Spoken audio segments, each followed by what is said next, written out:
message kami ni Mrs. So, hindi lang puro isda guys, kailangan din natin i-relax yung ating katawan.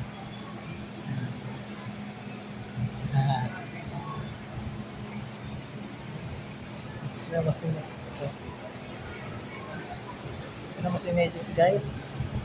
Parang nakatulog na. So sobrang pili na po yung sakit ko ng katawan niya. Okay, sa'yo mo. Yan. Masarap pa rin. Masarap yung pakirap mo guys. Masarap yung ating mga katawan.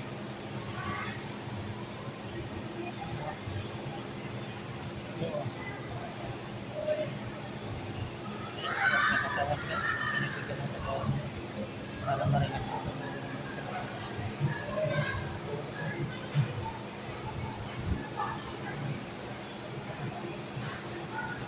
Ano ba yan, Rick? Guys, ayan ang aking message, nakatulog na. Alisin mo na yan. Nahihiya siya. Alisin mo ba? Ikaw nga Sa'yo yan. na lang. Ayan guys. Sarap din sa mag-asawa minsan guys na natanggal yung mga hangin sa ating katawan saka mga sakit sa likod. Hindi lang puro isda, puro trabaho.